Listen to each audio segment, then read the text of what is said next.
Facts-checking versus community notes, Meta's shift and its implications.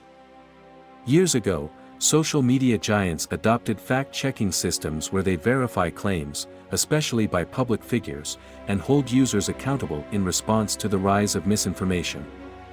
They engage independent organizations or experts to verify the accuracy of claims made by public figures, news outlets, or social media users. Fact-checking has been effective in curbing the spread of false information. But then, it has also faced criticism.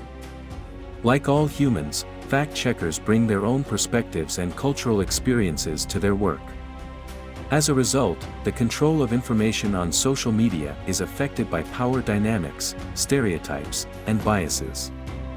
For Muslim communities, this has meant facing undue scrutiny, misrepresentation, and Islamophobic narratives. The challenges of fact-checking have led to new approaches in online moderation. After rebranding, X, formerly Twitter, introduced Community Notes, a process that fosters inclusive contributions. Community Notes is a crowdsourcing system. Users opt in to submit notes and vote on submitted notes, and when a threshold is reached, that note appears to everyone on the platform, appended to the original content. Meta's adoption of Community Note. In a significant move, Meta, towing the path of its archrival, X, announced the phasing out of its fact-checking program and instead focusing on Community Notes. As much as it attracts praise, this decision raises concern, with many wondering what prompted this change. According to reports, Meta's decision to drop fact-checking was partly driven by the challenges and limitations of traditional fact-checking. Acknowledging the biases of fact-checking, Mark Zuckerberg said, "Fact-checkers have been too politically biased and have destroyed more trust than they have created." While admitting the process politicization, he added, "What started as a movement to be more inclusive has increasingly been used to shut down opinions and shut out people with different ideas, and it has gone too far." He, therefore, aims to create a more participatory and community-driven approach to online moderation by adopting Community Notes.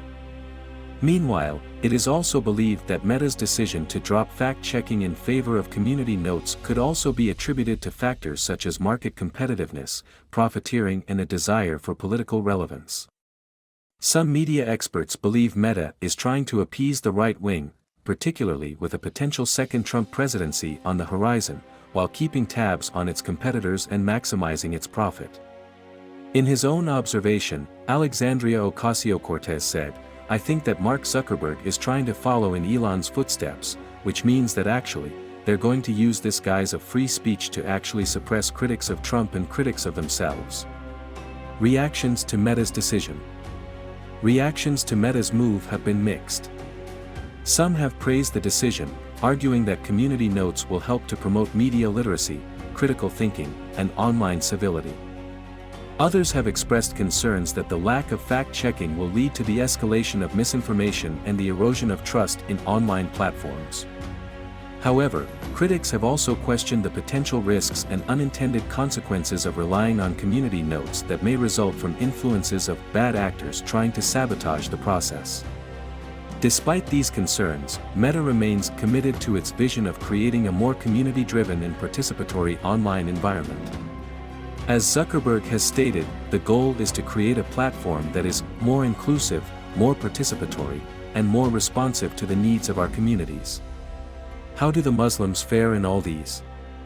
Western media bias against Muslim concerns and agitations is a long-standing issue, and the Meta platform is no exception in this regard. Recently, Meta was observed siding with Israel against Gaza through its censorship. A Human Rights Watch report documented over 1,050 takedowns and suppressions of Palestine-related content, including posts about human rights violations, on Instagram and Facebook between October and November 2023. Meta also faced backlash for removing posts containing the slogan, "From the river to the sea, Palestine will be free," after October 7, 2023. This shows once again how risky it is for Muslims to depend on Western interest-driven media platforms. Our duty is to build our own media and means of communication instead of relying on these tech giants. Meanwhile, the glorious Quran has taught us rigorous information verification. Allah says, in the 6th verse of Surat Al-Hujurat, "O you who have believed, if there comes to you a disobedient one with information, investigate, lest you harm a people out of ignorance and become, over what you have done, regretful." By adopting this as a principle for ourselves, we should choose our news sources more carefully and avoid spreading information that we are not sure of its accuracy. Finally, tech giants like Meta, X, and Wikipedia need to redefine their priorities. Preference should be given to humanity over all other interests. By prioritizing humanity, they can contribute to building a more just and compassionate world.